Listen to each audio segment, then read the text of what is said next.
Hey, my geocaching username is Hyliston, and I make and release smart gadget caches in Massachusetts. I have a sneak preview of 3 of them that are coming out this spring, and I thought I'd go through a few of the steps needed to make them. Alright, let's take a look at memory first. This is all an Arduino-based gadget cache on the back here. You can see the Arduino controller. There's also a power system, a speaker off to the side here that makes noise, and of course it connects to 2 LCD screens up top and a button to turn it on. To play the game, Geocacher just comes right up. You can hit the button to start it up, and I don't know how this is going to look on screen. Alright, press any key to begin, and you can press a key, and left screen is a Giga type cache. And then we get a CETO on the right. And you just go through HQ webcam, and you have to make pairs, traditional and event. It's a CETO, and there's the CETO. So we've made a match, makes a little noise, and notice those lights stay on, and we keep going.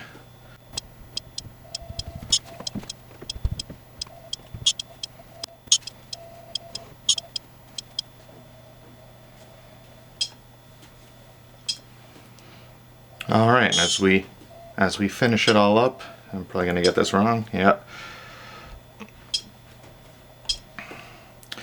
2 mystery caches and then 2 earth caches. And when it's done, gives you the combination of the lock and 1 window, and over here it tells me it took me 3 minutes 19 seconds and 43 turns. I'm hoping geocachers will post their time in turns in their log, although they don't have to compare with others.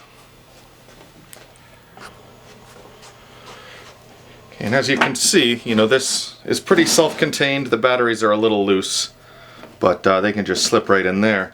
And what I've gotten into the habit of doing is building these Birdhouse cases with a combination lock.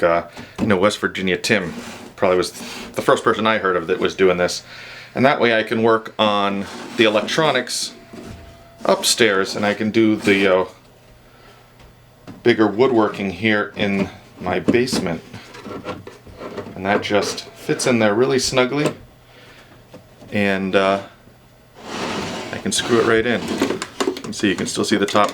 Haven't made the roof yet. This is my latest creation, and then this would actually turn off automatically in a couple minutes, or you can hit the button to turn it off, and then it's ready for the next geocacher who comes up. Something else I've started doing, and maybe you've noticed, is this isn't actually wood. This is a PVC board. I have another piece here. I've started using this to make my birdhouses because it doesn't break or split. I'll show you my first ever gadget cache. Alright, it's huge. The gadget cache itself is still out there. It's been over there 5 years now. I did a complete rebuild of it. But if you look inside, I salvaged some pieces out when I did the rebuild. But you notice there's a lot of, you can see my hand back there. This wood split over time. This was a red oak, which maybe wasn't the best thing. These were actually old stair treads that I used.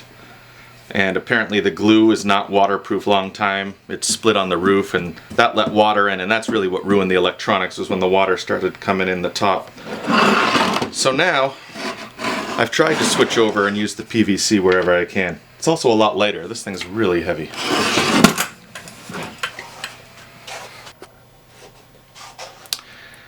Hey, the second cache that I'll be releasing as part of this series is called Going Green. Again, it's a Birdhouse container with a separate panel that I can work on, in a different room from the actual construction. In this case, though, I do have a wire connecting back to the box. This is the wire that goes to the release mechanism that opens this bottom door. Don't worry, the batteries are just hanging there. I did tape this up. I actually put my phone number in all my gadget caches, and ask people to text me if there's a problem. I would much rather get that text than have someone break something trying to get in. Realistically, I get like a dozen texts a year. It's not that bad at all.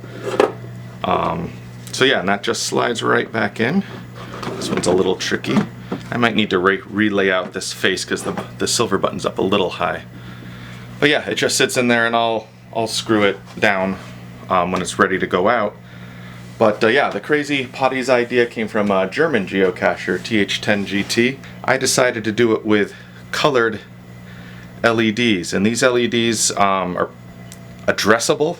You can actually set the red, green, and blue value of them to make any color you want. So again, geocacher shows up, they don't need their own batteries, they push the button, and the cache lights up. Those lights randomly any color. And if you move them, you know, first somebody say, oh, well, this one controls the one on the right. I just got to make that one green. And then they hit the next one and they're like, oh, it's changing 2 lights. So I can't make them both green. And then they keep going. They're like, oh, the third one changes all 4 lights. And the last one's changing 3 lights. So the trick is you got to do it in a certain order here. And this randomizes too, the order. Who's going to be next? And then the last guy, once you get it, all the lights blink. The cache pops open. See, there's a container inside here, so you can have your log and trackables and stuff inside there. And notice the cache turns off automatically. This is another battery saving plan. DJW House I've chatted with. He's kind of becoming the expert on power savings for geocaches. And I figure this one can be run about 300 times before I need to come in and replace the batteries based on how many amps it's drawing.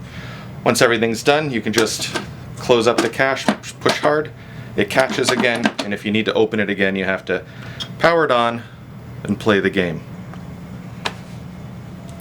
Alright, this last geocache I'm previewing, I decided I wanted to kind of show off the electronics a little bit, so I put an acrylic face on it, and so you can see the parts inside. Instead of using an Arduino in this one, I'm using what's called a Teensy microcontroller. It has a great sound library for recording and playing back music, which you'll hear in a second. A nice LCD screen, so there's something to read. You know, obviously the PVC or the clear acrylic helps with that. This is just an audio amplifier to make the sound a little louder, and just a couple of speakers for nice stereo sound. And the whole thing normally will just screw on top. Alright, I'm not an expert video recorder here, so I turned the exposure way down so you could read that screen that basically says press play to begin. This light will blink.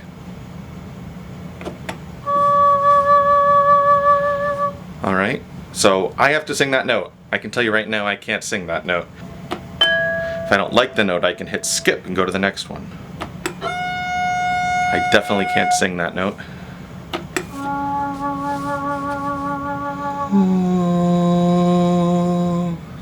I think that was a little off. Yeah, I think about 100 hertz too high, or too low. Way too high.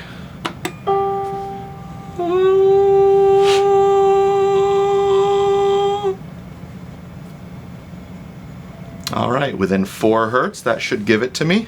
Alright. As soon as you get the right note, and thank you for putting up with my lovely tone generation, it just gives you the combination right on the screen. This actual cache will be set inside another container out on a trail.